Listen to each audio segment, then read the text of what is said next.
Hello, this is Åsa with a new process video, and today I'm going multi-photo and I'm going to put a memory in our album of when we went to a cave area during our stay at Hölik outside Hudiksvall in the beginning of our vacation this summer. Yeah, and here's a beach house. I hope you saw that. I have this like a pamphlet or information leaflet from the area, and I'm going to try and make it fit onto this page as well. I have 5 photos and this information leaflet, so it's going to be crowded.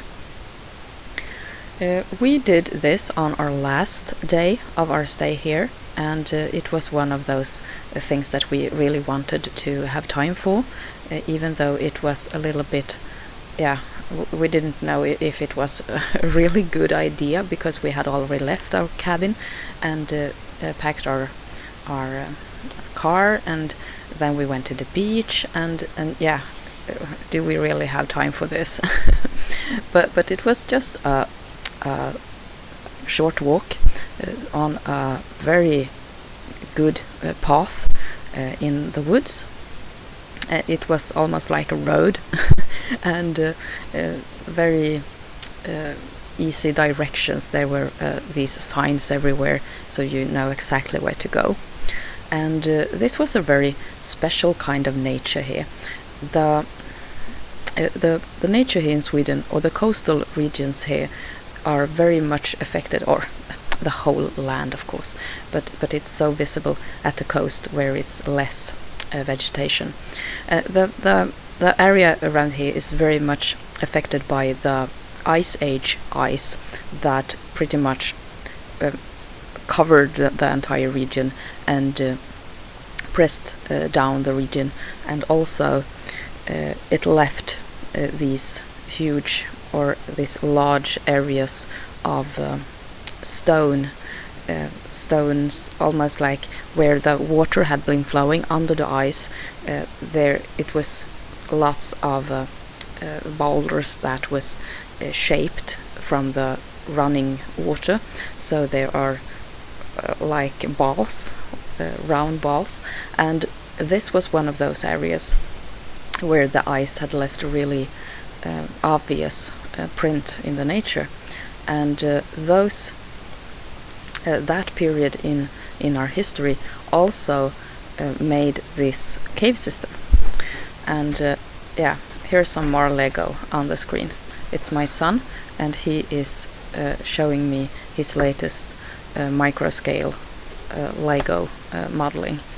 He's really interested in Lego, and I think it's very fun that he likes to experiment with different scales, just like they do in the Lego books. Now I'm taking out some heavier cardstock to make a little pocket for my leaflet to sit in. And I'm going to back the top of the pocket with this green cardstock, and then I'm going to place these thicker strips of cardboard around it, so that it forms a little bit of a pocket. I guess that I could have done it without and just stuck the leaflet behind the photos in a pocket, but for this once I decided to do it like this. So these strips won't show at all, and they will be under the photo block. I have pieced together the photos so that it is one large chunk of photos, and it is a bit irregular around the edges, but that is just perfect, because that will leave me with some spaces for titling and extra embellishment. Mostly it will be words on this page, but those will be pretty, I promise. I'm placing this photo block on the project with score tape and making sure that everything is secured properly, because it will yeah, it will be a little bit different because I won't be able to have adhesive under the area where the leaflet is. But I'm pretty pleased with this one, and it's easy to reach down into the page protector later and grab that information leaflet. And it also has a really nice, like the title of the leaflet is of course the title of the place where we went. Hey, and look who I brought to the table. It's the Quickcuts hand tool and my trusty Roxy font. I've been using this so much, it feels almost like it's the font of my life. I think it's really good. It has a really clean and a newspaper-like font, which is really versatile, and you can use it forever. And this was a nice opportunity to use it again. The best thing, I think, with the hand tool is that it takes almost no time at all to punch out the letters. If I'm going to fire up my silhouette, it takes forever, and I have more possibilities. But when it comes to convenience and just time, the hand tool, nothing beats it. And especially if you have sorted your alphabets and you don't have to waste a lot of time to actually find the letters, then it's just perfect. I realize how good it is when I use it. And yesterday I was scrapbooking some with my son, and he just wanted a title for his 8x8 page, and I just brought out a hand tool and we had a title in no time. I think it's just perfect. This word that I'm writing here, it's the main word of my title. It's the word cave. And now I'm going to go with a bit of wordplay again, or it's not wordplay, it's a play with a song, a children's song from way back.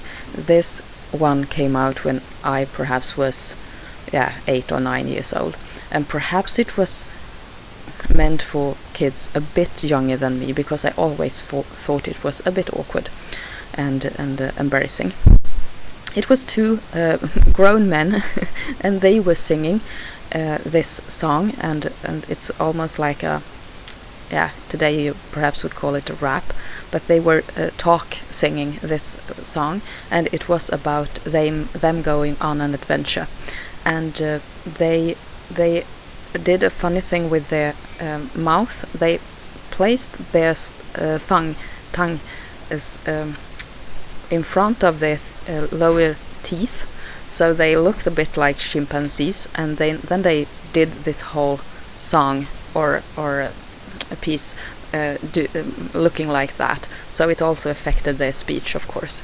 And then it's a song or a piece about them going on an adventure, and they are like getting through all these obstacles, like climbing, and they are swimming, and they are crawling in the dirt, and then they come to a cave. Inside the cave it's pitch black, of course, and they are kind of feeling where they are going to go with their hands, and then they come across something that is really soft, and it's warm and really like furry. And then they realize it's a tiger, and then they run away, and then they are doing all these endeavors in the reverse order, of course.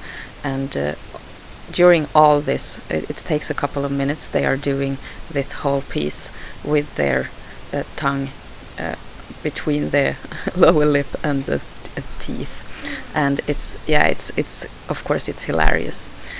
I was a bit too old at the time, but my kids have really enjoyed this piece when they have seen it on YouTube. So I wanted to remember that song and the memory of that song with this cave layout. So I'm pretty much spelling the main or the most important part of the song as my title. We come to a cave, it says at the top of the layout, and then in the lower part I'm writing, and we are feeling something soft. And we didn't really go into the caves here, we just watched the entrances to the caves because they were really narrow, so you needed equipment to go there. And my son thought it was really exciting. My daughter, she was afraid like mad. So the experience for all of us, it was very, very different, and I'm writing about that in my journaling here on this piece of scrap cardstock that I dug out of my cardstock scrap folder. Yeah, I have those color coordinated for times like this when I just need a tiny piece, and I'm matting it onto a darker cardstock just to make it a little bit more. Yeah, I'm going to bring that light green and dark green into the page at the lower portion as well.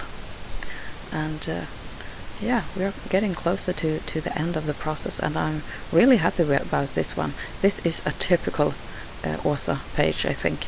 I love them. I think they capture the memories really well, and I'm really pleased when I do one of these, because the photos are the biggest part of my scrapbooking, and these photos really capture the whole event of us going to this cave area during our vacation.